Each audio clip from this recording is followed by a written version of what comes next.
Back to today's video. This is Anupama. आज मैं आप लोगों के लिए क्लास 12th की वीडियो लेके आई हूँ। क्लास 12th में हम लोग alcohol, phenols and ethers chapter कर रहे हैं।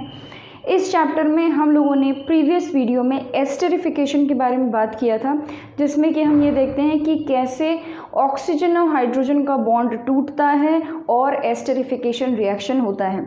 आज की वीडियो में हम लोग बात करने जा रहे हैं अल्कोहल्स का रिएक्शन विद हाइड्रोजन हैलाइड यानी कि HX के साथ। ऑल्दो ये रिएक्शन हम लोग इससे पहले हैलोएल्केन्स और हैलोएरीन्स में कर चुके हैं, बट कई सारी चीज़ें आपको हो सकता है यहाँ पर नहीं मिले। अगर वहाँ नहीं पड़ी है तो यहाँ पर आपका एक तरीके से रिविजन हो जाएगा और कुछ ना कुछ नया ज़रूर मिल जाएगा। So without wasting any time, let us start the video. Make sure that you watch the video till the end and hit the like button, and if you are new here then subscribe to the channel. तो फटाफट से heading डाल लेते हैं। आज का हमारा reaction होगा reaction of alcohols with hydrogen halide. अब देखिए, यहाँ पर हम हाइड्रोजन हैलाइड के साथ रिएक्शन कराएंगे। हम लोगों ने अल्कोहल के 5 टाइप्स ऑफ रिएक्शंस मैंने आपको बताए थे कि ये 5 टाइप्स ऑफ रिएक्शंस अल्कोहल देता है। पहला था हमारा cleavage of oxygen hydrogen bond. आज की वीडियो में आज हम लोग स्टार्ट करने जा रहे हैं reaction due to cleavage of carbon oxygen bond. तो कार्बन और ऑक्सीजन का बॉन्ड टूट के अल्कोहल किस तरीके से रिएक्शन देता है, इसके बारे में हमें बात करनी है। ठीक है, तो सबसे पहले तो हम लोग 5 सेकेंड कर रहे हैं, जहाँ पर हम पढ़ेंगे कि reaction due to cleavage of carbon oxygen, ये वाला बॉन्ड टूटेगा। ठीक है, इस वाले बॉन्ड को हमें तोड़ना है यहाँ पर। चलिए, इसमें सबसे पहला जो हमें टाइप पढ़ना है वो हमारा आज का रिएक्शन है, यानी कि मैं 1 लिखती हूँ इसको। ये हमारा आज का रिएक्शन होगा विच इज रिएक्शन विथ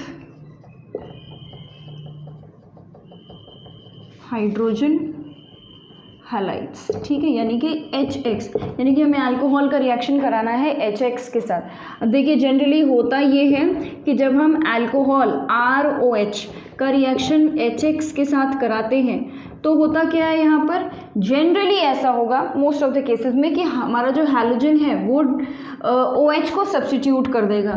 तो यहाँ पर आपका RX बन जाएगा और साथ में आपको मिल जाएगा यहाँ पर H2O।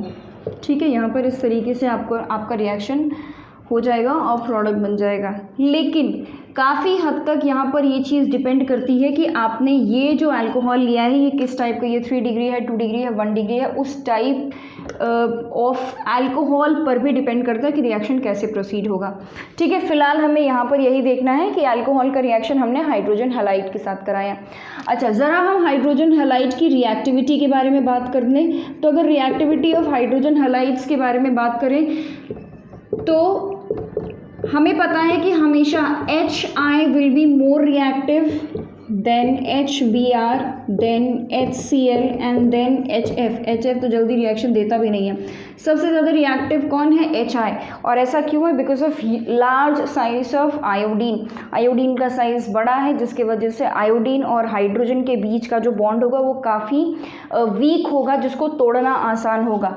ठीक है, इस बॉन्ड को तोड़ना आसान होगा, क्योंकि जब तक ये बॉन्ड टूटेगा नहीं तब तक ये X यहाँ से निकलेगा कैसे।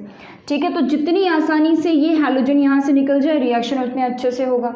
तो अगर हम HX की रिएक्टिविटी पे बात करें तो वहाँ पर HI will be greater than, मतलब more reactive than HBr then HCl and followed by HF। Alcohol की रिएक्टिविटी किस पर डिपेंड करेगी, इसके बारे में हम आगे बात करेंगे जब हम रिएक्शन में आगे फॉरवर्ड मूव करेंगे। तो यहाँ पर ये सिंपल सा इंट्रोडक्शन दे दिया है मैंने। अब हम लोग 1 बाय 1 एक बार HCl, एक बार HBr और एक बार HI, तीनों को लेकर हम अलग अलग कंडीशंस को स्टडी करेंगे, समझेंगे, डिस्कस करेंगे कि कैसे होंगे ये रिएक्शंस। फटाफट इसको लिख लीजिए, उसके बाद आगे बात करें। तो अब रिएक्शन विद हाइड्रोजन हैलाइड्स में हम लोग सबसे पहले HCl के साथ अल्कोहल कैसे रिएक्शन करेगा इसके बारे में बात करते हैं। ठीक है, चलिए ज़रा देखते हैं। ये हमारा फर्स्ट पार्ट होगा, यानी कि विथ HCl। भाई HCl के साथ जब हमें रिएक्शन करना होगा तो कैसे होगा। तो जब भी हम HCl के साथ रिएक्शन करते हैं तो हम एक कैटलिस्ट लेते हैं एनहाइड्रस ZnCl2, ये एक ल्यूइस एसिड है भाई। जिंक क्लोराइड क्या है? एक ल्यूइस एसिड। आप चाहें तो जिंक क्लोराइड के अलावा कुछ और भी ले सकते हैं, रिएक्शन हो जाएगा, बट ये एक तरीके का कन्वेंशन है, या आप ये समझ लीजिए कि फेमस है कि हम एनहाइड्रस जिंक क्लोराइड लेते हैं और रिएक्शन कराते हैं। जिंक क्लोराइड एक ल्यूइस एसिड्स हैं। ल्यूइस एसिड्स कौन होते हैं? जिनके पास इलेक्ट्रॉन की कमी होती है, वो दूसरों के पास जाते हैं इलेक्ट्रॉन को लेने के लिए। बस उसकी यही प्रॉपर्टी हम मैकेनिज्म में देखेंगे। ठीक है, तो सबसे पहला तो हमारा है with HCl in presence of zinc chloride. तो जब भी हम ROH लेंगे और इसका रिएक्शन कराएंगे HCl के साथ इन प्रेजेंस ऑफ ZnCl2, ये एनहाइड्रस होगा। ठीक है, ZnCl2 एनहाइड्रस होगा, और यहाँ पर क्या बन जाएगा? हमारा RCl बन जाएगा, साथ में वाटर बन जाएगा। यहाँ क्या बन रहा है? हैलोएल्केन, और इसीलिए हमने इस रिएक्शन को इससे पहले हैलोएल्केन्स और हैलोअरीन्स चैप्टर में पढ़ लिया है। अब इसके बारे में कुछ बातें ज़रा लिख लेते हैं, उसके बाद मैकेनिज्म पे चलेंगे। सबसे पहली चीज़ हमें यहाँ पर जो समझनी है वो ये है कि इस रिएक्शन का मैकेनिज्म जब हम देखेंगे तो हम यहाँ पर देखेंगे कि कार्बोकटायन का फॉर्मेशन होता है। ठीक है, तो यहाँ पर क्या होता है? Carbocation is formed, carbocation is formed. ठीक है, अब भाई ये हो क्या रहा है? एक सब्स्टिट्यूशन रिएक्शन हो रहा है, और सब्स्टिट्यूशन रिएक्शन में कार्बोकटायन बन रहा है, यानी कि रिएक्शन का मैकेनिज्म कैसा है? SN1। कैसा है? SN1। कार्बोकटायन बनेगा और उस पर जाके हैलोजन अटैक कर देगा, जिसके बारे में अभी हम देखेंगे। तो देखिए कार्बोकटायन बन रहा है, इसका मतलब यहाँ पर रीअरेंजमेंट हो सकता है, राइट? यहाँ पर रीअरेंजमेंट हो सकता है। दूसरी बात, अगर कार्बोकटायन बन रहा है तो रेट ऑफ रिएक्शन किस पे डिपेंड करेगा? रेट ऑफ रिएक्शन डिपेंड करेगा किस पे? स्टेबिलिटी ऑफ कार्बोकटायन पे। ये सारी छोटी छोटी बातें जो हमें पता है पहले से ही। ठीक है, कार्बोकटायन अगर बन रहा है, जो भी इंटरमीडिएट बनता है उसकी रिएक्टिविटी, उस रिएक्शन की रिएक्टिविटी उसकी स्टेबिलिटी पे, इंटरमीडिएट की स्टेबिलिटी पे डिपेंड करती है।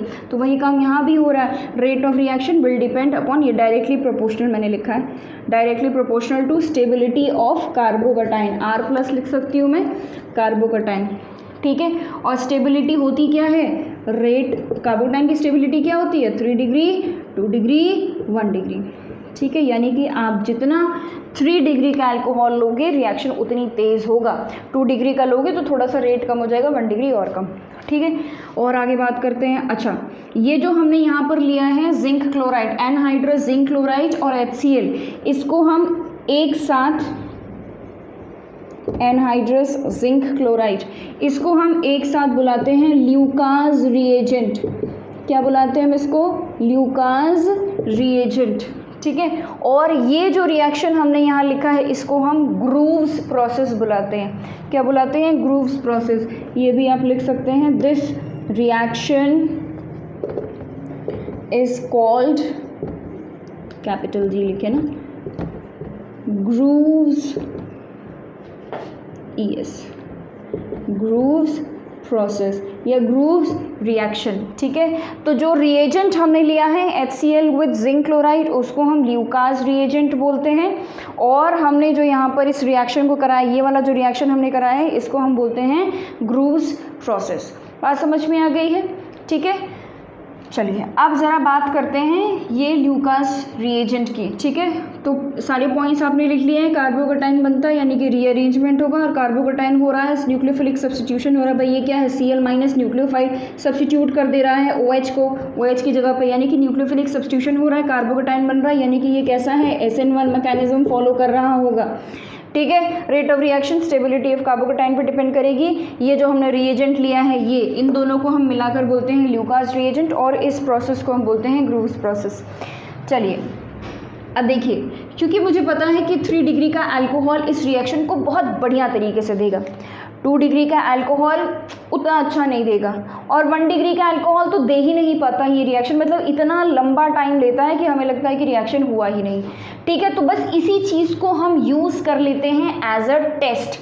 ठीक है, अगर मान लीजिए कि 3 डिग्री अल्कोहल आपने डाला है किसमें? ल्यूकास रिएजेंट में।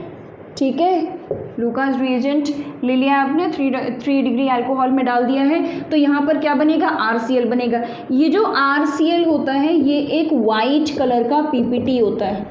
ठीक है, क्या होता है, वाइट कलर का पीपीटी। 3 डिग्री अल्कोहल में क्योंकि रिएक्शन बहुत जल्दी होगा, आरसीएल बहुत जल्दी होगा, यानी कि वाइट पीपीटी बहुत तेज बनेगा, यानी कि वाइट पीपीटी जो बनना है यहाँ पर, ठीक है, जिसको हम बोलते हैं टर्बिडिटी। क्या बोलते हैं, ये वर्ड भी आपको पता होना चाहिए, क्या बोलते हैं, टर्बिडिटी। बहुत जल्दी टर्बिडिटी आ जाएगी, मतलब कि प्रेसिपिटेशन हो जाएगा। White PPT is formed immediately, ठीक है, एकदम तुरंत फॉर्म हो जाता है। वहीं अगर आपने 2 डिग्री अल्कोहल ले लिया, उसके ल्यूकास रिएजेंट डाल दिया, उस केस में वाइट पीपीटी कितना समय ले लेता है, करीब 5 से 10 मिनट ले लेता है, ठीक है। 5 से 10 मिनट आपको वेट करना पड़ेगा। अगर 5 मिनट 6 मिनट 10 मिनट बाद अगर आपकी टर्बिडिटी आ रही है, यानी कि वाइट पीपीटी बन रहा है, यानी कि जो आपने अल्कोहल लिया वो कैसा है, 2 डिग्री है, बहुत तेज़ भी नहीं है, बहुत स्लो भी नहीं है।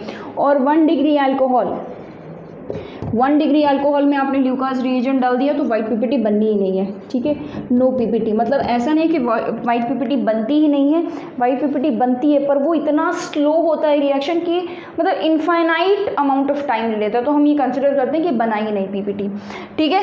तो ये एक तरीके का टेस्ट है, इस टेस्ट को हम बोलते हैं क्या, ल्यूकास टेस्ट, ठीक है, बहुत फेमस है, बहुत इंपॉर्टेंट है। इस टेस्ट को हम बोलते हैं क्या, ल्यूकास टेस्ट। मतलब अगर आपको कोई सोल्यूशन दे दिया गया और आपसे पूछा गया कि भाई इसमें पता लगाओ 3 डिग्री है, 2 डिग्री है, 1 डिग्री कैसा अल्कोहल है, तो आप क्या करोगे, उसमें ल्यूकास रिएजेंट डाल दो।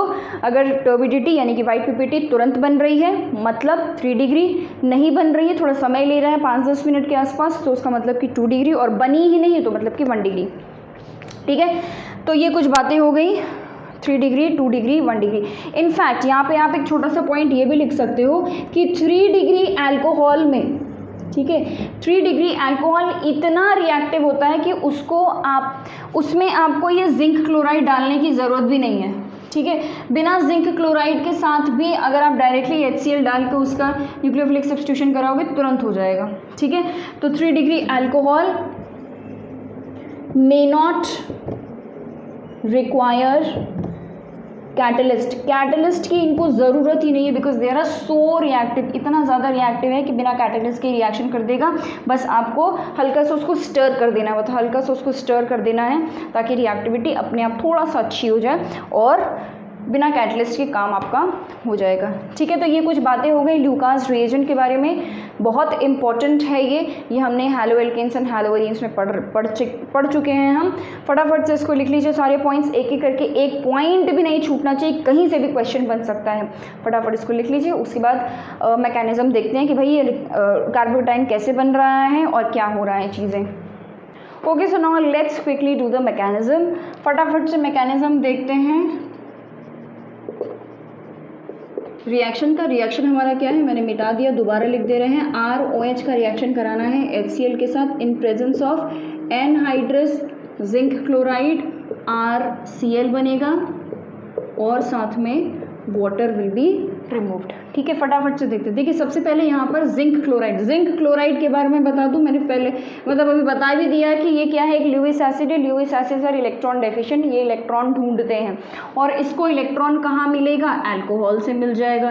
क्यों, क्योंकि अल्कोहल के पास है oxygen which has lone pairs, तो ऑक्सीजन के पास क्या है, लोन पेयर्स है। ये जिंक क्लोराइड क्या करेगा, इसी ऑक्सीजन के लोन पेयर्स के साथ को लेना चाहता है। अब उसको लोन पेयर्स, इलेक्ट्रॉन्स दिख रहे हैं, इलेक्ट्रॉन डेफिशिएंट है, इलेक्ट्रॉन दिख रहे हैं, तो फटाफट से उससे जाके बॉन्ड बना लेगा, ठीक है। तो यहाँ पर ये हो गया ROH, यहाँ पर जिंक क्लोराइड ने इसके साथ बॉन्ड बना लिया, ठीक है। अब ज़रा ध्यान दीजिए, ऑक्सीजन ने अपने खुद के इलेक्ट्रॉन्स देकर जिंक के साथ बॉन्ड बनाया, यानी कि ऑक्सीजन के पास कौन सा चार्ज आ गया है, प्लस चार्ज, ठीक है। ध्यान से समझना है इस बात को कि ऑक्सीजन ने अपने खुद के इलेक्ट्रॉन्स देकर जिंक के साथ यहाँ पर बॉन्ड बनाया है और जिंक ने ऑक्सीजन के इलेक्ट्रॉन्स लिए हैं बॉन्ड बनाने के लिए। दोनों में से एक भी, दोनों ही इलेक्ट्रॉन ऑक्सीजन के थे, जिंक का कोई इलेक्ट्रॉन नहीं था, उसके पास तो इलेक्ट्रॉन की कमी थी ना, तो जिंक ने ये जो इलेक्ट्रॉन्स लिए हैं इस बॉन्ड वर्क को बनाने के लिए, वो किससे लिए हैं, ऑक्सीजन से, इसलिए उसके ऊपर क्या आ गया है, माइनस चार्ज, ठीक है। बात समझ में आ गई। अब यहाँ पर क्या होगा कि ये जो ऑक्सीजन के ऊपर प्लस चार्ज है, ऑक्सीजन एक इलेक्ट्रोनेगेटिव एलिमेंट और उस पर हमने प्लस चार्ज दे दिया है तो वो तो बहुत ज़्यादा अनस्टेबल है। तो ऑक्सीजन क्या करता है, इन इलेक्ट्रॉन्स को, इस बॉन्ड के इलेक्ट्रॉन्स को ले लेता है अपने पॉजिटिव चार्ज को सेटिस्फाई करने के लिए। तो ऑक्सीजन ने इलेक्ट्रॉन्स ले लिया तो यहाँ क्या बचा, जिंक क्लोराइड बचा ZnCl2 जिसके ऊपर क्या है माइनस चार्ज, और यहाँ क्या लग गया है OH। कुछ ऐसा ही तो बनेगा, जिंक क्लोराइड वैसा का वैसा है, माइनस चार्ज उस पर लगा हुआ है, और यहाँ पर ये जो OH था इस ऑक्सीजन ने इलेक्ट्रॉन ले लिया, यहाँ पर OH आ गया, ऑक्सीजन के ऊपर का चार्ज हट गया। यहाँ पर क्योंकि R मतलब कि कार्बन की चेन, अल्कोहल के कार्बन की चेन है, इसने इलेक्ट्रॉन दिया, इसने अपने इलेक्ट्रॉन दिए, इसलिए इसके ऊपर प्लस चार्ज। देखिए यहाँ पे क्या बन गया, कार्बोकटाइन का फॉर्मेशन हो गया। क्या बन गया यहाँ पर, कार्बोकटाइन बन गया। ठीक है, अच्छा अब उसके बाद अब आता है HCl। अब आ रहा है HCl मतलब कि H प्लस Cl माइनस। ये जो Cl माइनस है वो कहाँ जाएगा, R के पास, तो यहाँ पर हमारा RCl बन गया, हैलो एल्केन बन गया हमारा। ठीक है, RCl बनाना था, RCl बन गया। अब उसके बाद ये जो H प्लस है, ठीक है भाई, ये ऑक्सीजन अब क्या करेगा, अपने इलेक्ट्रॉन्स वापस लेगा, है कि नहीं।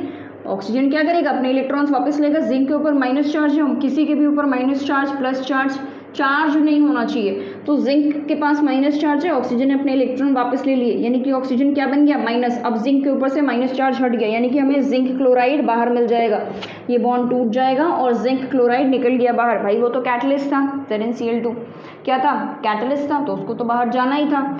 और यहाँ पर ऑक्सीजन ने इलेक्ट्रॉन ले लिया, इसलिए ऑक्सीजन क्या हो गया माइनस, और ये H प्लस कहाँ चला जाएगा, O नेगेटिव के ऊपर लग जाएगा, और यहाँ क्या बन गया, वाटर बन गया। ठीक है, यहाँ पे मैकेनिज्म बड़ी सिंपल सी है, ऑलरेडी किया हुआ है हम लोगों ने इससे पहले, इसके प्रीवियस चैप्टर में।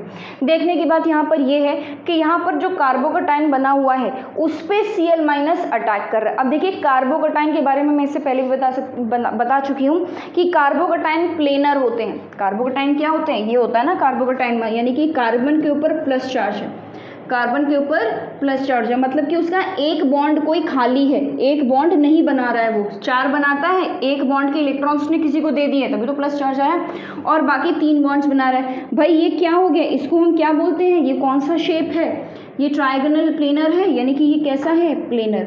और प्लेनर का मतलब क्या हुआ कि ये एक प्लेन पर है आपका कार्बोकटाइन, और ये Cl माइनस आके अटैक कर रहा है। तो भाई Cl माइनस कहाँ से अटैक कर सकते हैं, अबव द प्लेन और बिलो द प्लेन। उसके पास तो एक प्लेन पर ना ऊपर कोई है ना नीचे कोई है, तो चाहे वो ऊपर से आ जाए चाहे वो नीचे से आ जाए, उसको दोनों ही रास्ते उसके लिए सेम है।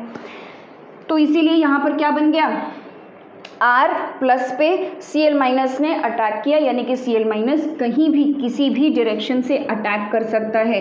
ये आपका एक प्लेन हो गया, Cl माइनस हो सकता है कि यहाँ से आ जाए या हो सकता है कि यहाँ से आ जाए, वो कहीं से भी आएगा। 50% चांसेस है कि यहाँ से आए, 50% चांसेस है कि यहाँ से आए। इस केस में क्या बनता है, रेसिमिक मिक्सचर, यानी कि ये जो चीज़ हमें मिली है ये क्या मिली है, रेसिमिक मिक्सचर। मतलब जो हमें ये मिलेगा, इसकी स्टीरियोकेमिस्ट्री आपसे कोई पूछेगा तो आप क्या बताएंगे कि यहाँ पर क्या बन रहा है, रेसिमिक मिक्सचर बन रहा है।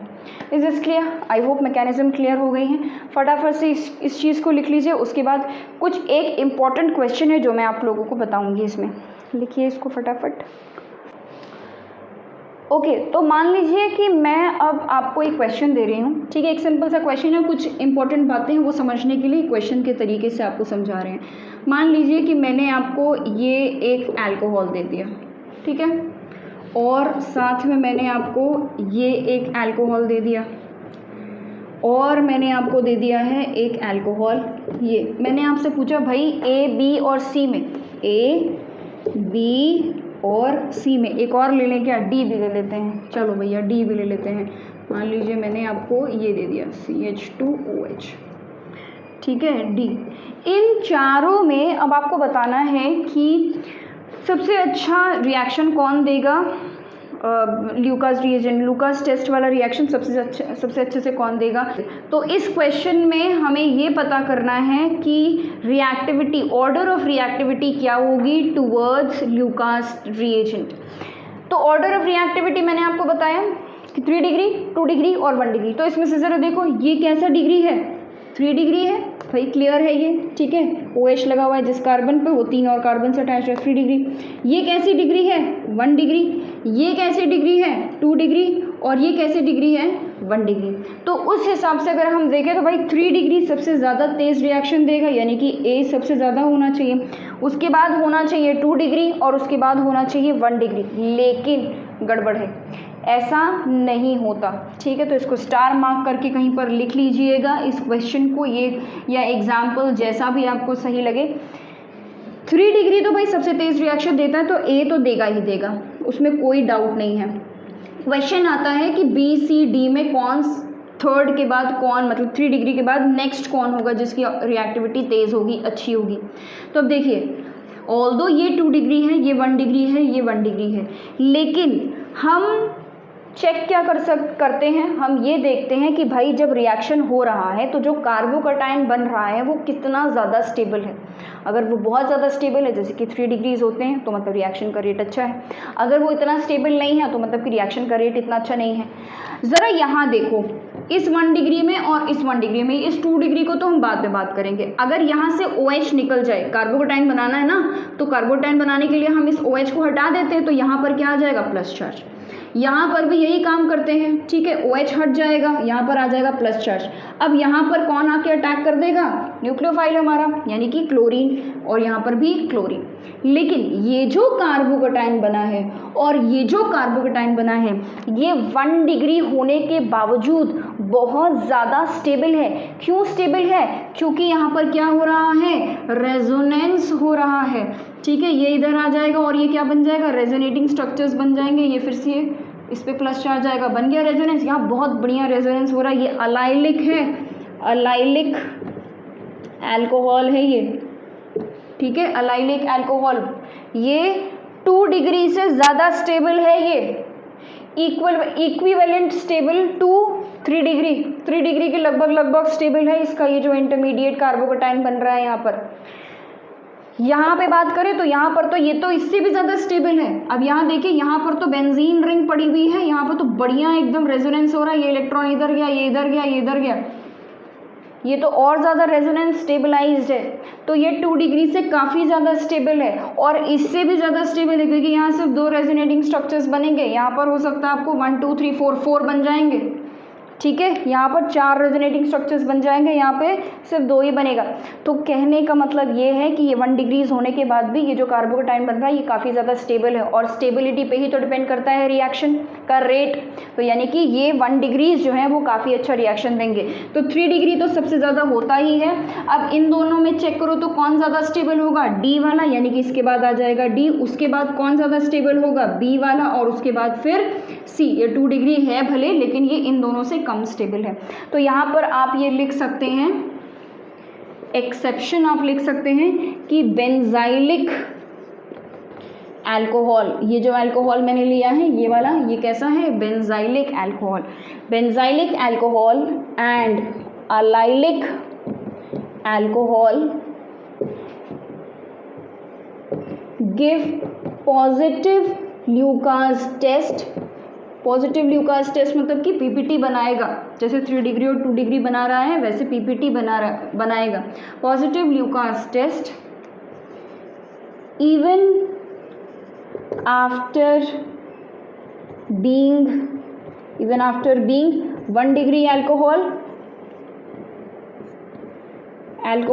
because of resonance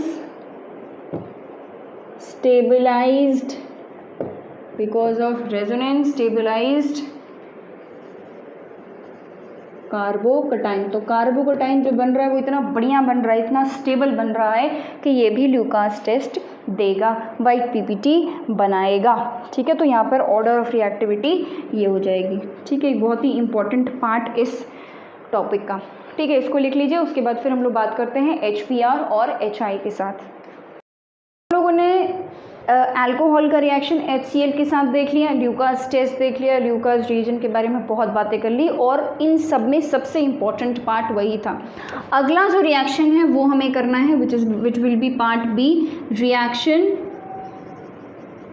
with HBr। अब ज़रा HBr के साथ रिएक्शन करते हैं तो बड़ा सिंपल सा रिएक्शन होगा भाई, हम अल्कोहल का रिएक्शन किसके साथ कर देंगे, HBr के साथ। ये जो रिएक्शन होता है ये कॉन्सेंट्रेटेड सल्फ्यूरिक एसिड H2SO4 के प्रेजेंस में होता है। क्या बनेगा आपको आपका RBr हेलोएल्केन मिल जाएगा और साथ में मिल जाएगा वाटर। ठीक है, अब देखिए यहाँ पर हमारा जो प्रोडक्ट बन रहा है वो प्रोडक्ट बन कौन सा रहा है, हमें मिल रहा है हेलोएल्केन। हम चाहें तो इस रिएक्शन को मतलब हेलोएल्केन का प्रेपरेशन करने के लिए हम HBr की जगह पर NaBr भी यूज़ कर सकते हैं। ठीक है, NaBr भी यूज़ कर सकते हैं। तो हम चाहे तो HBr के साथ NaBr या KBr दोनों में से कुछ भी यूज़ कर सकते हैं और ये होगा भी, ये भी कॉन्सेंट्रेटेड सल्फ्यूरिक एसिड के प्रेजेंस में होगा। क्या बनेगा, RBr तो बनना ही है, ये तो हमें बनाना ही है, साथ में यहाँ पे क्या बनता है, वाटर। ठीक है, और क्योंकि यहाँ पर सोडियम हमने लिया, अब देखिए वाटर कैसे बनता है, इस सल्फ्यूरिक एसिड से H+ निकला और इस OH के साथ जुड़ के वाटर बना लिया। जब यहाँ से H+ निकल गया तो यहाँ क्या बचा, HSO4 माइनस, क्या बना, HSO4 माइनस, और यहाँ से क्या निकला होगा, Na+, बस ये दोनों जाके जुड़ जाएंगे, यहाँ बन जाएगा NaHSO4, अगर आपने पोटेशियम लिया है तो KHSO4। ठीक है, समझ में आ गया, ये बाय प्रोडक्ट है, बाकी सारे प्रोडक्ट्स एग्जैक्टली सेम है। ये वाला रिएक्शन मैंने आपको यहाँ पर साथ ही साथ में बता दिया बिकॉज यहाँ पे एक बहुत इंपॉर्टेंट क्वेश्चन मैं बताने जा रही हूँ जो कि एग्जाम में पूछा जाता है काफ़ी ज़्यादा। क्वेश्चन ये है कि भाई सल्फ्यूरिक एसिड क्यों यूज़ करना है। जब हम सल्फ्यूरिक एसिड के एब्सेंस में ये रिएक्शन कराते हैं तो Br ब्रोमीन जो है वो OH की जगह नहीं ले पाता, ठीक है, और आपको RBr नहीं मिलता। ऐसा क्या करता है sulphuric acid, what is the importance of using sulphuric acid in this reaction, ये मेरा क्वेश्चन है। तो अब देखिए होता ये है कि जब आप सल्फ्यूरिक एसिड नहीं यूज़ करेंगे उस केस में क्या होगा, हमें क्या करना है, हम ROH को निकालना है और हम चाहते हैं कि Br- इसकी जगह पर आके लग जाए। ठीक है, OH- निकले और Br- लग जाए। अब दोनों में से अगर मैं कंपेयर करूं तो OH- इतना अच्छा लीविंग ग्रुप नहीं है in comparison to bromides. Halides जो होते हैं वो OH- से ज़्यादा अच्छे लीविंग ग्रुप होते हैं। तो ये लीव करके जाना ही नहीं चाहेगा, लीविंग ग्रुप ही नहीं अच्छा है, ये लीव करके जाना नहीं चाहेगा तो ब्रोमीन आके अटैक कैसे करेगा। बस इसी प्रॉब्लम का सोल्यूशन है हमारा सल्फ्यूरिक एसिड। सल्फ्यूरिक एसिड क्या करता है, सल्फ्यूरिक एसिड इस OH- को दे देगा H+, भाई एसिड है तो H+ देगा, यहाँ से निकलेगा H+ और लग जाएगा किसके पास, ऑक्सीजन के पास जाके। ऑक्सीजन के पास जाके क्यों, क्योंकि उसके पास क्या है, अभी मैंने बनाया था यहाँ पर क्या है, लोन पेयर्स। जैसे ही H+ ने ऑक्सीजन के लोन पेयर्स को देखा वैसे ही ऑक्सीजन के साथ जाकर वो लग गया। अब देखिए ये क्या बन गया, ये वाटर बन गया है। अब जब ये निकलेगा तो क्या बन के निकलेगा, water, and water is an excellent leaving group, बहुत बढ़िया लीविंग ग्रुप है। तो वाटर जैसा ही यहाँ पर ये इस तरीके का एक इंटरमीडिएट बना वैसे ही वाटर रिमूव हो जाएगा, ये पार्ट हट जाएगा और Br- यहाँ से आके लग जाएगा। तो ये इसको, ये जो हमारा ये वाला पार्ट है, इसको एक अच्छा लीविंग ग्रुप बनाने के लिए हम कॉन्सेंट्रेटेड सल्फ्यूरिक एसिड यूज़ करते हैं, बेसिकली एक एसिड यूज़ करते हैं। ठीक है, तो यहाँ पर इस पॉइंट को आप लिख लीजिए, it is a very very important question. तो इस पॉइंट को यहाँ लिख लीजिए कि भाई इन एब्सेंस ऑफ, पहले बात करते हैं in absence of sulphuric acid क्या होगा। अगर हम एब्सेंस ऑफ सल्फ्यूरिक एसिड लेते हैं तो OH- being a weak leaving group, एक बेकार लीविंग ग्रुप है, मतलब इतना बेकार भी नहीं है कि कहीं से निकलेगा ही नहीं, निकलता है, लेकिन सामने वाला कौन है इस बात पे भी ध्यान रखना पड़ता है।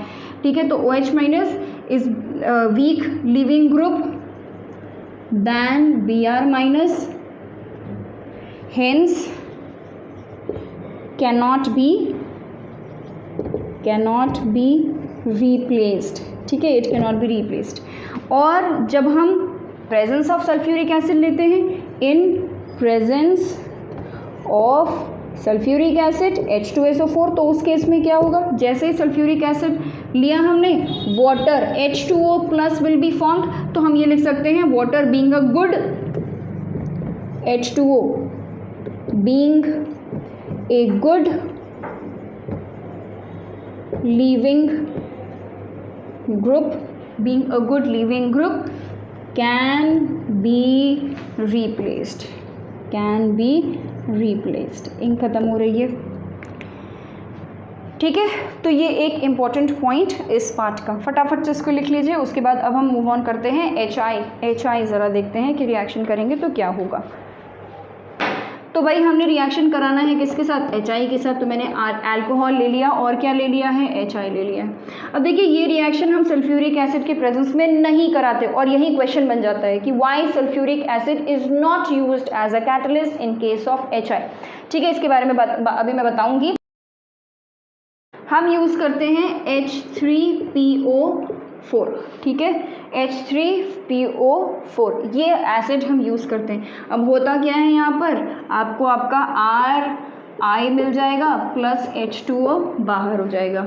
ठीक है, तो जैसे हम लोगों ने वहाँ पर HBr की जगह पर NaBr और KBr यूज़ करके भी हम बना रहे थे हेलो एल्केन, ऐसे ही हम चाहें तो यहाँ पर भी अल्कोहल के साथ रिएक्शन HI की जगह पर अगर हम NaI या KI के साथ कराएं तो भी हमारा रिएक्शन हो जाएगा। इस रिएक्शन को भी H3PO4 के साथ ही कराएंगे तो भी हमारा रिएक्शन हो जाएगा, प्रोडक्ट मिल जाएगा, हमें RI मिल जाएगा और साथ में हमें मिल जाएगा NaH2PO4।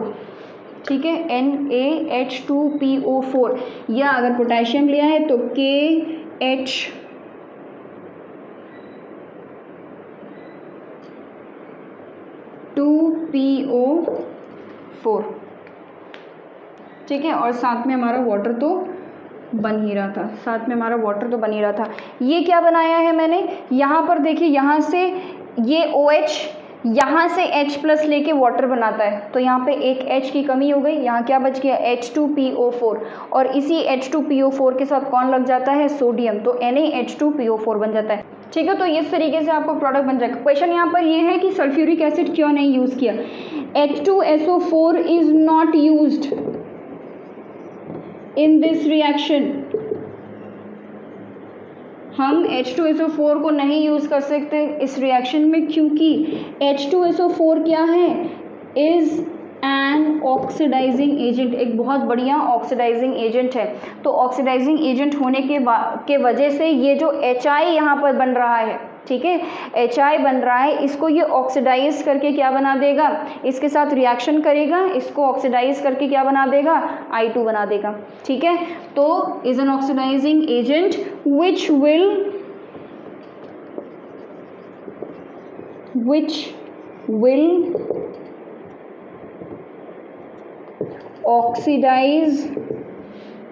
ऑक्सीडाइज कर देगा किसको, HI को इनटू I2। ठीक है, तो हमें तो अल्कोहल का रिएक्शन किसके साथ कराना था, I2 के साथ कराना ही नहीं है, हमको तो HI के साथ कराना है। जब HI नहीं बचेगा, जैसे ही HI आप लोग सल्फ्यूरिक एसिड डालोगे, सल्फ्यूरिक एसिड रिएक्शन बाकी रिएक्शन छोड़ के इसी के पीछे पड़ जाएगा और HI को ऑक्सीडाइज कर देगा I2 में। ठीक है, सेम यही चीज़ यहाँ पर भी होगी। NaI अगर आप ले लें या KI ले लें, उस केस में भी सल्फ्यूरिक एसिड अगर आपने ले लिया तो पहले ये इसके साथ रिएक्शन करके HI बना लेगा। ठीक है, पहले सल्फ्यूरिक एसिड NaI के साथ रिएक्शन करके क्या बना लेगा, HI बना लेगा और उसके बाद फिर उसको ऑक्सीडाइज करके I2 बना लेगा। इस तरीके से रिएक्शन हो जाएगा और आपका रिएक्शन कभी भी आपको RI नहीं मिलेगा, आप जो रिएक्शन कराना चाहते हैं वो मिलेगा ही नहीं कभी। ठीक है, तो जैसे यहाँ पर हमने KI ले लिया, इसका रिएक्शन अगर सल्फ्यूरिक एसिड के साथ कराया, ठीक है, तो क्या होगा, यहाँ पर बन जाता है KHSO4 प्लस HR। ठीक है, यहाँ से H निकला, यहाँ से I, HI बन गया, H निकला तो HSO4 बचा, K आके लग गया उसके साथ। अब ये जो HI है इसको वो ऑक्सीडाइज कर देगा और क्या बना देगा, I2 बना देगा। तो हमने लिखा है HI को ऑक्सीडाइज करके I2 बना देता है बार बार सल्फ्यूरिक एसिड। अब अगर मैं HI का रिएक्शन करा रही हूँ अल्कोहल के साथ, लेकिन मैं H3PO4 नहीं ले रही हूँ, इसकी जगह पर अगर मैंने रेड फॉस्फोरस ले लिया, ठीक है, तो इसको आप स्टार मार्क करके कहीं पर लिख लीजिएगा कि if HI is taken in presence of red phosphorus, इसकी जगह पे मैंने क्या ले लिया है, रेड फॉस्फोरस, तो क्या होता है, देन रिडक्शन टेक्स प्लेस। क्या होने लगता है, reduction of alcohol takes place. ठीक है, क्या होने लगेगा, अल्कोहल का रिडक्शन होने लगेगा। यानी कि अगर मान लीजिए आपने ROH ले लिया है, इसके साथ रिएक्शन करा दिया है HI का, किसके प्रेजेंस में, रेड फॉस्फोरस के प्रेजेंस में, उस केस में आपको क्या मिल जाएगा, RH मिल जाएगा। ठीक है, साथ में बाई प्रोडक्ट्स बन जाएंगे। बाई प्रोडक्ट्स आपके क्या बन जाएंगे, एक तो आपका I2 बन जाएगा और साथ में आपका बन जाएगा वाटर। ठीक है, तो अगर आपको रिडक्शन कराना है अल्कोहल का तो याद रखिएगा ये भी एक मेथड है जिससे हम अल्कोहल का रिडक्शन करा सकते हैं। लिख लीजिए इसको। सो फाइनली हमारा रिएक्शन विद हाइड्रोजन हैलाइड्स ख़त्म हो गया, लेकिन अभी इस टॉपिक में कुछ 2-3 छोटे छोटे रिएक्शंस और बचे हैं। फटाफट से उसको कंप्लीट कर लेते हैं ताकि ये वाला पार्ट हमारा कंप्लीट हो जाए और हम नेक्स्ट टाइप ऑफ रिएक्शन पे मूव ऑन करें इन आर नेक्स्ट वीडियो। तो यहाँ पर reaction due to cleavage of CO carbon oxygen bond में कुछ 2-3 रिएक्शंस और आते हैं। ठीक है, तो सेकेंड रिएक्शन मेरा होगा reaction with PCl5 and PCl3। ये रिएक्शन हम इससे पहले कर चुके हैं तो इसलिए मैं इसको बहुत डिटेल में नहीं, बहुत शॉर्ट में बताऊंगी, एक तरीके से रिविजन। ठीक है, तो सेकेंड हमारा हो जाएगा रिएक्शन, इसको इंक पिलानी पड़ेगी, तब तक आप हेडिंग लिखिए। रिएक्शन अगला हमारा होगा रिएक्शन विद PCl5 और PCl3। तो हमें करना है रिएक्शन विथ PCl5 PCl3। ठीक है, PCl5 एंड PCl3। ज़रा देखते हैं कैसे होगा ये रिएक्शन। अब देखिए, अगर हम अल्कोहल का रिएक्शन कराते हैं PCl5 से तो भाई PCl5 दो स्टेट्स में होता है, गैसियस स्टेट में होता है और PCl5 सॉलिड स्टेट में हो सकता है। तो अगर मैं ROH का रिएक्शन PCl5 गैसियस स्टेट में कराती हूँ तो दोनों के प्रोडक्ट्स जो हैं वो सेम है। ठीक है, दोनों के प्रोडक्ट्स में कोई दिक्कत नहीं है, प्रोडक्ट दोनों का सेम होगा। यहाँ पे आपको RCl मिल जाएगा और आपको POCl3, ठीक है, विथ HCl प्लस HCl। यहाँ पे भी आपको RCl प्लस POCl3 मिल जाएगा विथ HCl।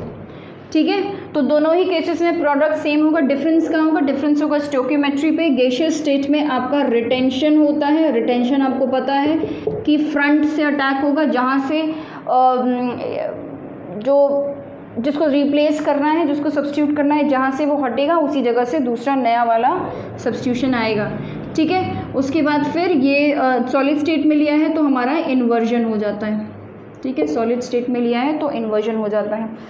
अब अगर ROH का रिएक्शन मैं PCl3 के साथ करती हूँ तो PCl3 में भी आपको RCl मिलेगा और साथ में आपको मिलता है H3PO3। ठीक है, RCl मिलता है और साथ में H3PO3। यहाँ पे इस केस में आपको इन्वर्जन मिलेगा। PCl3 में क्या मिलता है, इन्वर्जन। हम चाहें तो PCl3 की जैसे ही हम PI3 और PBr3 का रिएक्शन भी कर सकते हैं, वहाँ पर भी हमें हमारा RI और RBr मिल जाएगा।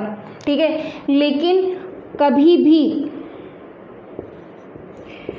आपका जो PCl3 जिस तरीके से अवेलेबल होता है एज PCl3, ऐसा PI3 कभी भी अवेलेबल नहीं होगा आपको। ये हम इसको एग्जैक्टली मतलब फ्रेशली प्रिपेयर तुरंत रिएक्शन में ही बनाते हैं। तो रिएक्शन बनाने के लिए हम फॉस्फोरस ले लेते हैं और आयोडीन ले लेते हैं। ये रिएक्शन में जाके रिएक्शन के अंदर जाके PI3 बना देता है। ठीक है, थोड़ी देर के लिए, क्योंकि हमको ये एग्जैक्टली फ्रेशली प्रिपेयर चाहिए, इन सीटू जिसको हम बोलते हैं। यहाँ पर भी PBr2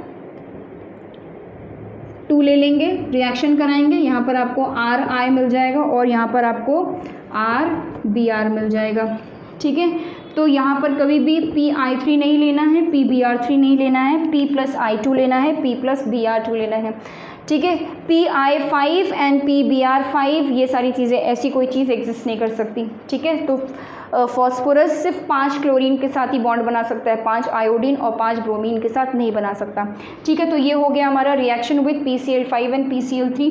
ऐसे ही हम लोगों ने रिएक्शन पढ़ा था, ये सारी रिएक्शन जो अभी मैं करा रही हूँ ये हम हैलोएल्केन्स और हैलोएरिन्स में पढ़ चुके हैं। ये देखिए हैलोएल्केन्स बन रहे हैं ना, ये प्रेपरेशन ऑफ हैलोएल्केन्स में हम सारी रिएक्शंस पढ़ चुके हैं फ्रॉम अल्कोहल। ठीक है, तो यहाँ पर अब रिएक्शन करते हैं हम ज़रा थायोनिल क्लोराइड के साथ, रिएक्शन विद थायोनिल क्लोराइड। ठीक है, reaction with thionyl chloride. I think ink अभी भी बहुत कम है, पता नहीं विजिबल होगा या नहीं, इसलिए थोड़ी सी इंक इसमें और डालनी पड़ेगी। गर्मी इतनी ज़्यादा है, इंक सूख जा रही है। तो ये हो गया है रिएक्शन विथ थायोनिल क्लोराइड। भाई थायोनिल क्लोराइड क्या होता है? थायोनिल क्लोराइड का मतलब SOCl2, ठीक है। थायोनिल क्लोराइड मतलब SOCl2, बात समझ में आ गई? ठीक है। अब इसमें कैसा होगा, हम अल्कोहल का रिएक्शन कराएंगे किसके साथ? SOCl2 के साथ। ये बेस्ट मेथड ऑफ प्रिपरेशन है हैलो एल्केन्स का, ठीक है, मतलब हैलो क्लोराइड्स का, एल्काइल क्लोराइड। तो अल्कोहल का रिएक्शन हमने करा दिया है SOCl2 के साथ, आपको RCl मिल जाएगा, साथ में मिलेगा आपको SO2 plus HCl। Best method क्यों है ये? क्योंकि इसके जो बाय प्रोडक्ट्स है वो गैसियस स्टेट में मिलेंगे, जैसे ही बनेगा वैसे ही उड़ जाएगा और रिएक्शन फॉरवर्ड डायरेक्शन में जाएगा। आपको कोई मेहनत करने की ज़रूरत नहीं, इसकी ईल्ड बहुत अच्छी होगी, ठीक है, क्योंकि बाय प्रोडक्ट जो एक्स्ट्रा चीज़ है वो अपने आप ही उड़ गई। अच्छा, यहाँ की इसकी स्टीरियोकेमिस्ट्री क्या होगी? स्टीरियोकेमिस्ट्री इसकी क्या होगी? यहाँ पर हमको रिटेंशन मिलता है, ठीक है, यानी कि अटैक जो है वो फ्रंट से होगा। With in the molecule attack होता है इसमें, अगर मैकेनिज्म डीपली जाऊँ तो with in the molecule attack होता है, इस वजह से हम रिटेंशन इसकी स्टीरियोकेमिस्ट्री को बुलाते हैं, ठीक है। चलिए, अब थर्ड पार्ट है हमारा रिएक्शन विद अमोनिया, ठीक है, रिएक्शन विथ अमोनिया। तो हमने अमोनोलिसिस पढ़ा हुआ था, ठीक है, हम पढ़ चुके हैं अमोनोलिसिस। तो अमोनोलिसिस में हम क्या करते हैं? हॉफमैन अमोनोलिसिस, ये हम लोगों ने पढ़ा हुआ है। हॉफमैन अमोनोलिसिस में हम करते क्या है? हम एल्काइल हलाइड्स का रिएक्शन अमोनिया के साथ कराते हैं, और हम ये देखते हैं कि भाई बहुत सारे बाय प्रोडक्ट्स, मतलब कि 1 degree amine, 2 degree amine, 3 degree amine, तरीके की अमीन्स मिलते हैं, क्वाटरनरी सॉल्ट भी मिलता है वहाँ पर। यहाँ पर भी आपको कुछ ऐसे होगा, यहाँ पे सॉल्ट नहीं मिलेगा ऑब्वियसली, बट यहाँ पर अगर आप अल्कोहल का रिएक्शन कराएंगे अमोनिया के साथ, NH3 के साथ, तो यहाँ पर आपको भी अमीन्स मिलेंगे 1 डिग्री, 2 डिग्री, 3 डिग्री, ठीक है। तो 1 डिग्री अमीन यानी कि RNH2 मिल जाएगा, ये 1 डिग्री है, प्लस R2NH ये 2 डिग्री है, और साथ में मिल जाएगा आपको R3N, ये आपका 3 डिग्री। तो 1 डिग्री, 2 डिग्री, 3 डिग्री, तीनों ही मिक्सचर ऑफ अमीन्स मिलता है आपका अगर हम रिएक्शन कराते हैं अमोनिया के साथ। All right, so this is all about today's video. आज हम लोगों ने finally reaction due to cleavage of carbon oxygen bond complete कर लिया है। नेक्स्ट वीडियो आएगी हमारी डिहाइड्रेशन ऑफ अल्कोहल्स पे, इंपॉर्टेंट है, काफ़ी क्वेश्चंस वहाँ से भी बनते हैं और काफ़ी इंपॉर्टेंट टॉपिक है, तो बिल्कुल देखना नहीं भूलेंगे आप लोग, उसको ज़रूर देखेंगे। इसके प्रीवियस की वीडियोस भी मतलब हर दूसरे तीसरे दिन पे आप रिवाइज़ करते रहिए, एक मतलब आप मतलब 2x की स्पीड पे चाहे तो रख सकते हैं सामने, बस सुनते रहिए, that will be more than enough, तो दिमाग में चीज़ें जाती रहेगी। बिकॉज ऑर्गेनिक केमिस्ट्री एक ऐसी सब्जेक्ट है जिसमें कि आपका कितना डाटा अच्छा आपके पास है, कितना ज़्यादा अच्छा डाटा आपके पास है, कितने इन्फॉर्मेशन आपके पास है, उतना ही अच्छा होता है ऑर्गेनिक केमिस्ट्री में। मतलब आपको कितनी एक्स्ट्रा चीज़ें पता है, उतना अच्छा आपकी organic chemistry. And it is a subject which you have to keep on revising, because otherwise you will forget it after some interval of time you have to go and revise everything. So पुरानी videos को भूलते मत जाइए, पुरानी videos को भी revise करते रहिए ताकि वो दिमाग से स्किप ना हो जाए। ऑल्दो ऑर्गेनिक केमिस्ट्री में एक ही रिएक्शन को हम कई बारी बार बार पढ़ते हैं, जैसे अभी यही वाले रिएक्शन हम लोग पढ़ चुके हैं, haloalkanes and haloarenes में, और फिर दोबारा आ गया, हो सकता है फिर आगे फिर से आ जाए, तो वो रिपीट होते रहते हैं, ठीक है। So revision is very very important in case of organic chemistry. So thank you for watching this video till the end, and hit the like button if you like my effort, and welcome to the channel. If you are new here and haven't subscribed to the channel, subscribe it, and we'll learn chemistry all together. Thank you.